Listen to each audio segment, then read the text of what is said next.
Welcome back, and today we're talking about Sword Art Online Alicization War of the Underworld episode 17. So like always, let's just jump into it.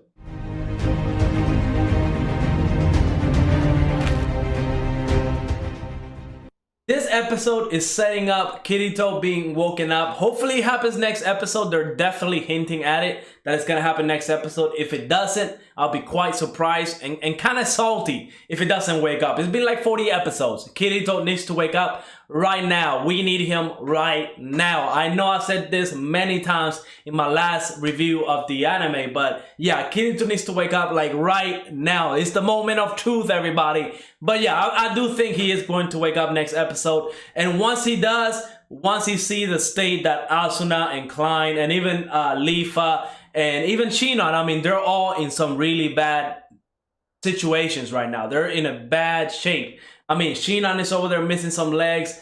Lifa is, she gets to regenerate. Her power is kind of cool, but she's definitely tired. She's definitely hurting. And of course, we got Asuna with, cuts everywhere. She's definitely hurt. So once he wakes up, he's going to one-shot PoH. I can see this coming. He's going to get up, see PoH and everything that he did, see that he's part of Sleeping Coffin, and then he's just going to one-shot the dude.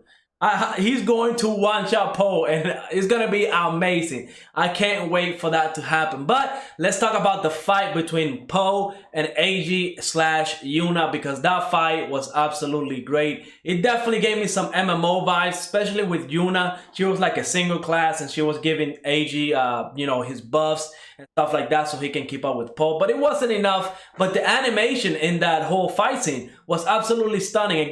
Yet again, another great animation in this episode. Of course, Sword Art Online is full of great animation when it comes to fights. But usually when we get fights of side characters like this, with Eiji and Yuna, the fights are not like that great. They're good, they're still good, but they're not like, the top tier of fights that we see in Sword Art Online. But this one was very well done. I quite liked it. Yeah, it was a lot of fun. Sadly, Yuna and Eiji didn't make it. The little Easter eggs that they throw in there, whenever Eiji transforms his uniform to the Knights of the Blood Oath. It's been a long time since we've seen that uniform. So it was a cool little, throwback to the first season of Sword Art Online. It was truly amazing. I loved it. Amazing moment, amazing fight. But then, of course, we have the other big fight that happened in this episode, and it was Shinon versus Substilizer, or the Emperor, whatever we're gonna call that dude.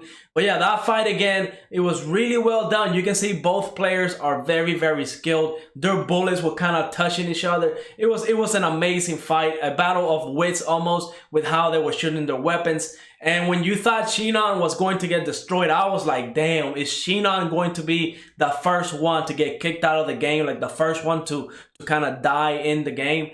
Yeah, that would have been bad. But no, she was able to pull through. And with that huge attack, I mean, I thought she was going to kill the Emperor for a second. But of course, that dude's going to be like the last boss. We know it's going to be Kirito against him.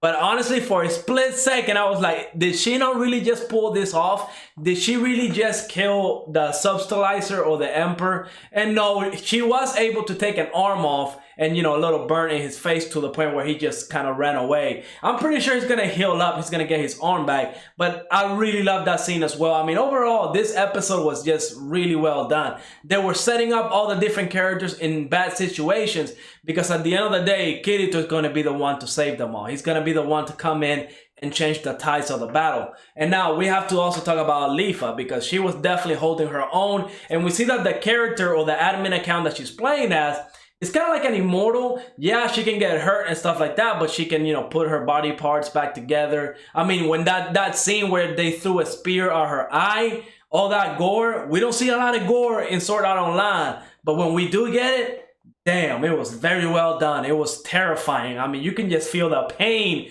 in her eyes whenever she got hit by that. It was great, great, great animation. Again, this episode did not disappoint. My only little nitpick will be whenever Higa and the other guy, the one that was holding him at gunpoint, the way they got rid of him, kind of dumb. I mean, yeah, that one girl dropped like a wrench and he got scared and he just stumbled down and fell down like all the way to his death. Or at the very least, I hope he did, because if that dude comes back and No, okay, he's either dead or something, because the way they got rid of him was completely dumb. I did not like it at all. I was kind of hoping that he would either kill Higa, and at the last second, right before he died, Higa would push the button, restoring Kirito. I feel like that would have been more impactful in the story, but sadly that's not how it happened, so no big deal. It's really just a nitpick, it's whatever, because that dude is a coward, so I already know he probably will get scared of a little wrench dropping and making a loud sound. So he got what he definitely deserved. I hate that dude. But yeah, the next episode is probably going to be crazy good, because if Kirito wakes up next episode, and I think he will, you know it's going to go down. But yeah, can't wait for that episode. So yeah, like always, let me remind you, we do have a Discord server. The link is gonna be down in the description, and we're going to be streaming tonight at 10 p.m. Eastern over on Twitch, which again, the link is going to be down in the description down below. So let me know what you thought of this episode. Go ahead, leave a like, subscribe, and I will see you on the next episode.